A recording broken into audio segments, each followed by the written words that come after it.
Juan was the kind of artist whose bank account had more cobwebs than coins. He lived in a beat-up apartment that was barely standing. Despite the grim state of his bank balance, Juan spent his days painting portraits on the street. One bright morning, Juan was putting the final touches on a portrait of a girl who looked like she'd just stepped out of a shampoo commercial. She gasped in amazement when she saw the painting. Just as Juan began prepping for his next masterpiece, a luxury car glided to a halt beside him.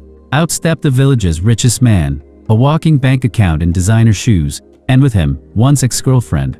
Looking radiant and slightly botoxed, the rich man, operating on a diet of arrogance, tossed some bills at Juan like he was feeding pigeons. Then he laughed. Juan, embarrassed and half-dressed, grabbed his paints and dragged himself to his rusted car. The car, bless its heart, looked like it was built during the steam engine era.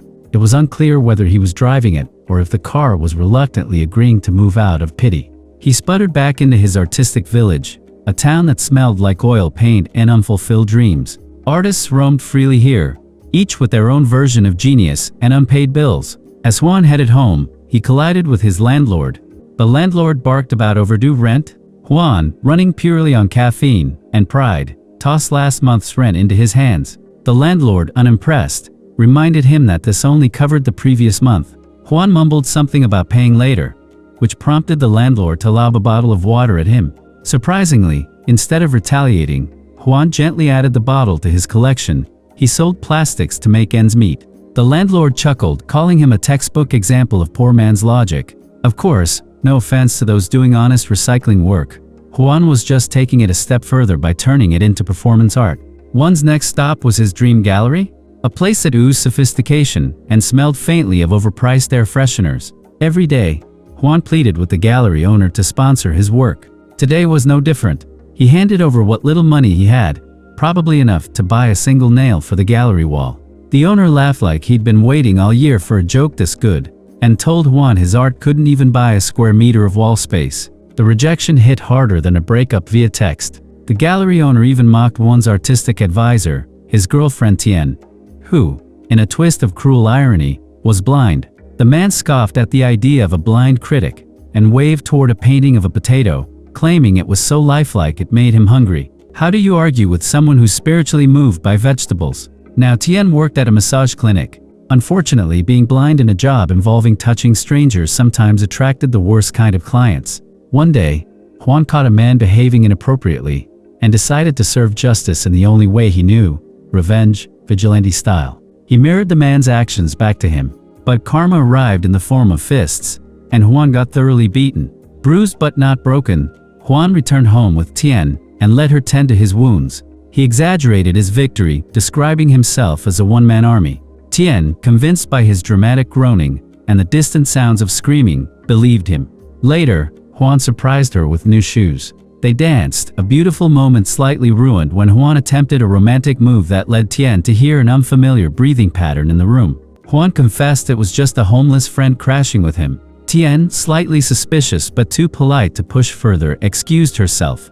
That night, Juan and his friend celebrated surviving poverty with some very suspicious sauce that claimed to be whiskey. They drank themselves into a stupor on the rooftop. At precisely the moment Juan was about to dream of owning 2 shirts, a spaceship hovered above their building. It was like a cosmic Uber had taken a wrong turn. Aliens stepped out, looking like high-definition cartoon characters with better fashion sense than most of Hollywood. They pointed to a spot to start sketching. Apparently, Earth was just another canvas. Juan, ever the documentarian, tried to snap a photo. Unfortunately, he forgot to turn off his flash. The aliens noticed and vanished in a nanosecond, but in their hurry, dropped a pen. Futuristic pen that practically screamed plot device. Juan, being an artist, pocketed it and went back to bed. The next morning, his friend mocked him awake, and Juan began recounting the alien encounter. Oddly enough, his friend finished the story before he could, revealing Juan had mumbled everything in his sleep.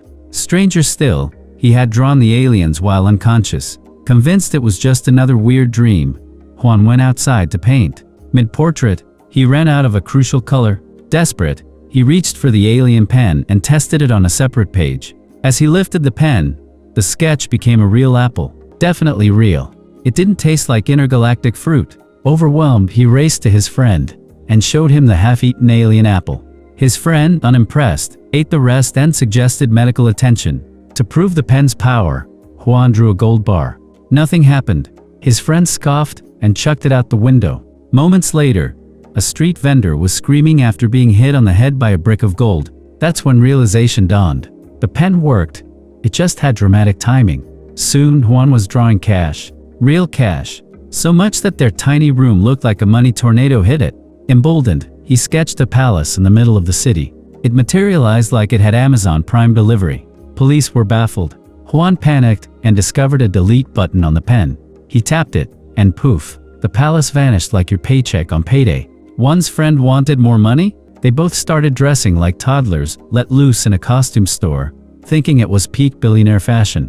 Juan paid his landlord a century's worth of rent in advance. The landlord fainted from confusion. He then bought 3 luxury cars and hired girls to entertain him by telling jokes, like Netflix. But in real life, then came the trip to the real estate office. He bought not 1 but 2 palaces in front of his ex-girlfriend and her stingy partner. She immediately looked like someone who just realized they left the oven on 5 years ago. Juan took Tien to the palace and tried to surprise her. Tien, despite being blind, guessed everything correctly.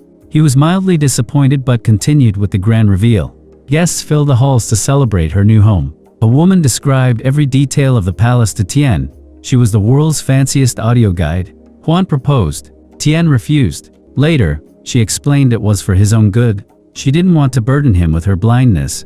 Now that he was rich and could have anyone, Juan confessed his wealth came from art? Well, alien-powered art. When she heard about the magic pen, she had a simple wish: sight. Juan drew her new eyes, stunning ones. Unfortunately, they popped up on Mangfa's shoulder. A disturbing mistake. They erased it? New plan. Draw Tien's entire body with the eyes in the right spot. 5 hours later, she stepped out of the house and vanished, then reappeared inside the sketch. With perfect vision. Juan cried. Tien blinked. All was well. They traveled China. Mangfa fell for a TikToker? Life was magical. Once paintings, once worth less than sandwich coupons, now sold for millions. Everyone thought it was talent.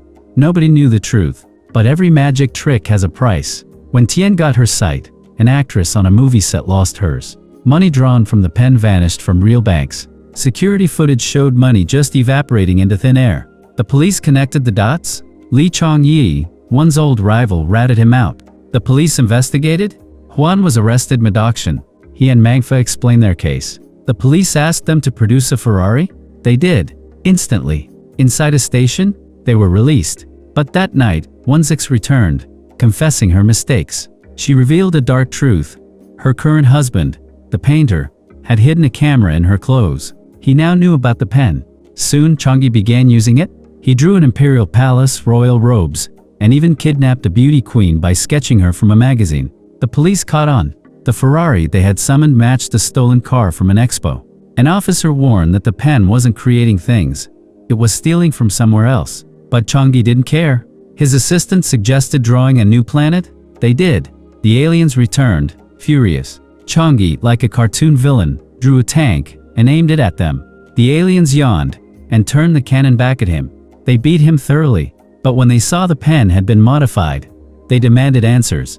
Juan confessed he had disguised the device. The aliens, impressed by his honesty, took their pen and agreed to leave. But first, Juan asked them to reverse everything.